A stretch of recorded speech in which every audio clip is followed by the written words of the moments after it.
Beautiful people, it's me, Pamela, on my YouTube. Cho, no, what's the T? Siyahlaziya. Guys, let's just unpack on Usenzo Meyiwa, the highlights for the week, more especially Friday. Advocate Charles Mlisi, guys, is brilliant. You could see the whole week that is up to something, but at the same time, I cannot stop wondering the state thinks of him. But I'm just like, he doesn't get on this. It's just like expose Nina. Everything about expose. Brigadier Kininda and the prosecutor Lo Babalo, Abazu advocate George Baloy is onto them, and Upis was something on this. He's just looking he's not even taking too much time. It's just like, you know what, I'm going to take my own time. I think the highlights mostly this week was the AVL reports. They came under scrutiny all the time, almost the whole week. I was just like, can we talk about other things? I was like, hey, well, guys, we are so tired. This is exhausting. The AVL reports kept on coming up. They kept on coming up. I'm just like, what?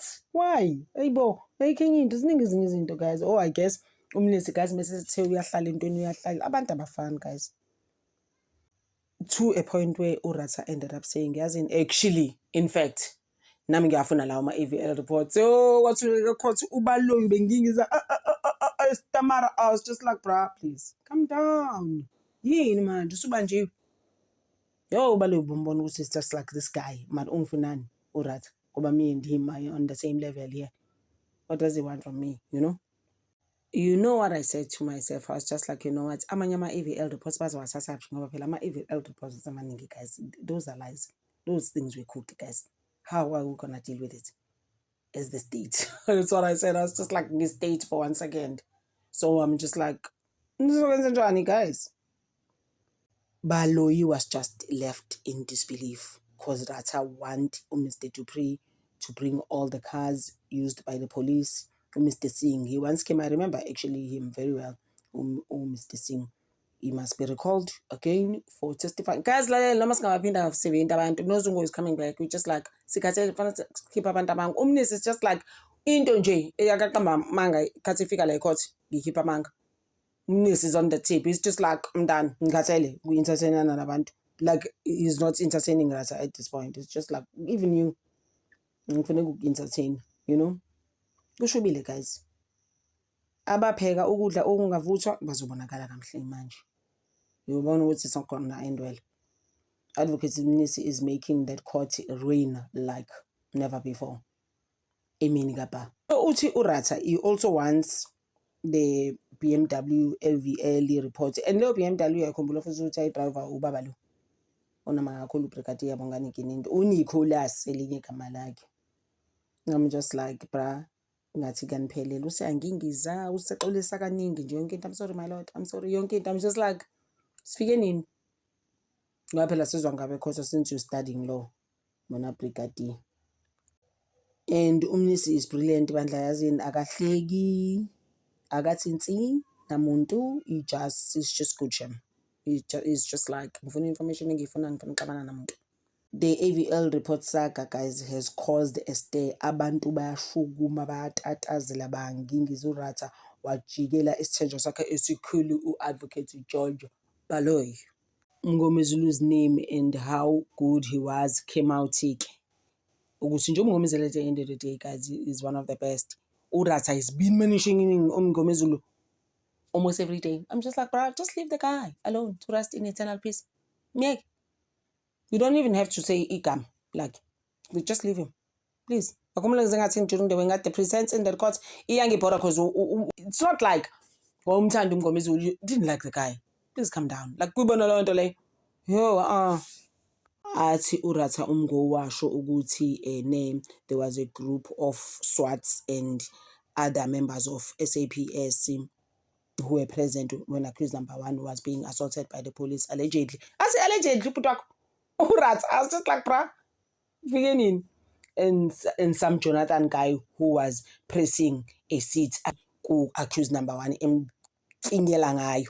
kwabo nempinyelela ukuthi lalela khuluma iqiniso wena bemufaka izinto ekhanda bemthela ngamanzi guys baze bakhohlakala abantu for abantu abangayazi bayenze lento uzulimale kangaka usatshejele 5 years on you are still in jail. I was just like, Hayibo, is Ratha taking us down memory lane? Kwenzakalani? But his memory shame one thing.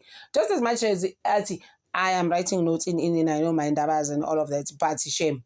You Ratha ikhumbula izinto as they are for a mistake. Ratha again still saying he wants records of everything, including trips. Actually wants records for accused number 1 and including the trips and all of that. See, after accused number 1 lady complaint of being assaulted by the police. I mean everything. The mileage and the driver was driving the cars, obviously each car, you know. It's just like in front of my car, old driver. Ratha is like, nailo, bonke umuntu ababhalwe phansi abantu and their AVL reports. Which means that will be then Mukano ke like I'm saying. So Mukano actually that was driving. So Uramusipuleke guys stands up twice. I'm just like now phakathi inside.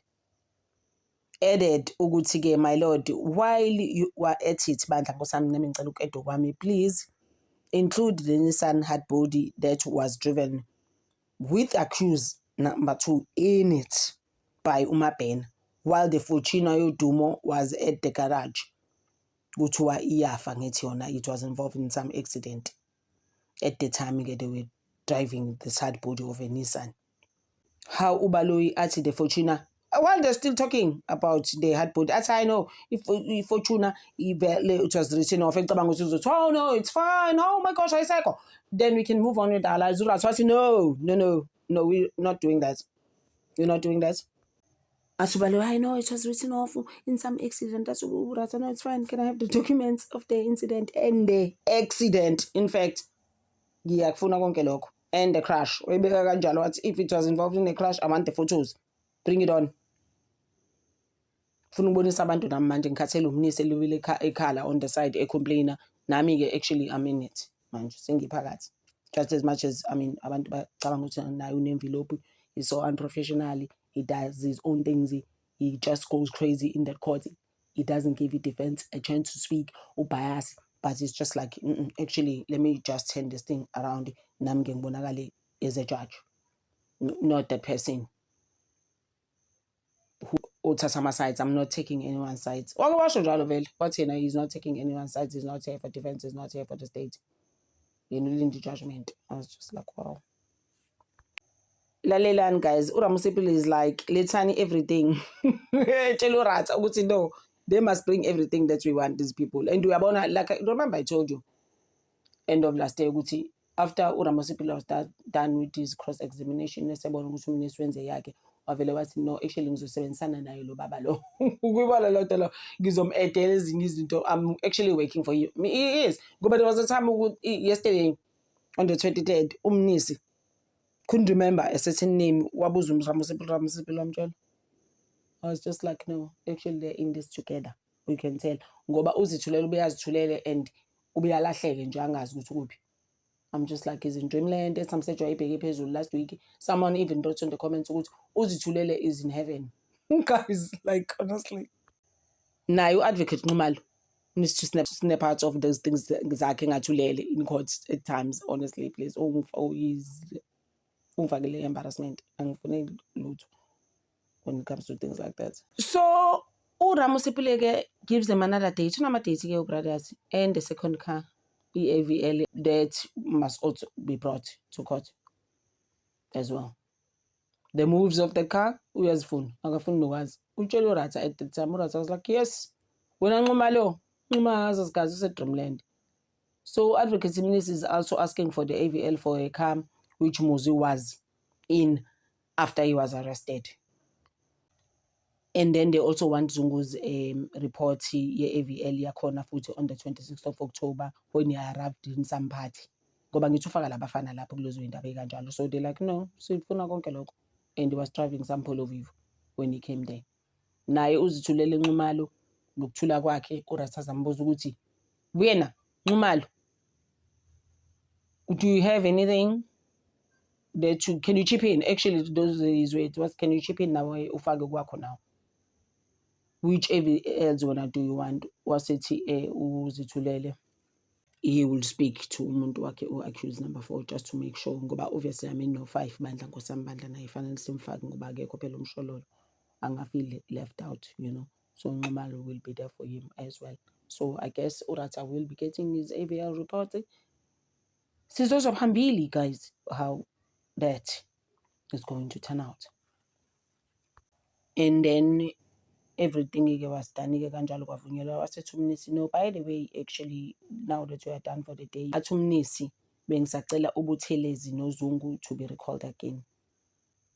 And then there was another story eside kuthuthwana ngama-emails, ama-AVLs. Now I think umnisi shame, like I'm saying, he had a lot of things going on. He even said to Rata, you know what, ungakhohlwa phela ngingafunda 40 to 60,000 pages at some stage, so which means I mixed up my things somewhere. Ngacabanga ukuthi uBaloyi angaze aphendule i-email yami, ngoba uBaloyi was like ngiphendulile i-email yakho ama-AVL, kwathuthwana kancane-ke ngalawo ma-email, kodwa izinto they did settle down because wayesethi uRata ene. So now unangu nje umnisi ethi azange uzifunde i-email yakhe nawo uzange uziphendule. Wathi no, actually I did answer, wasifundela that email, everything was sorted out, kwaba right. I was like, it's good ukuthi uJudge Rata did take his role as a judge on Friday the 23rd, just as much as bamgivile. So ngisazoyenza le video where umnisi told him off, where he must get off, which bus stop he must get off. Amtshela ukuthi ngingangijwayeli, I'm not your friend. Mina ngena umngane wakhe, I'm not your boy. Akumla utshela ukuthi he likes treating them, they are his boys in fact. Yeah, at the end of the day, guys, Urata never gives umnisi a chance to speak. I've said it. I had a video actually about 2 weeks ago where I was speaking about that. Urata akamnikeza umnisi voice, futhi voice akamnikeza a chance to speak. Uvela mngena emlomeni all the time. I'm just like, why? There's no need. When you look at it, just leave the guy to be. Aqede. Yebo uyijudge, we agree. But you can't do when they're trashing everything that I say all the time. That is Mnisi's problem. That's our next video, guys. Thank you so much for always loving me. Nami ngithanda over. Thank you.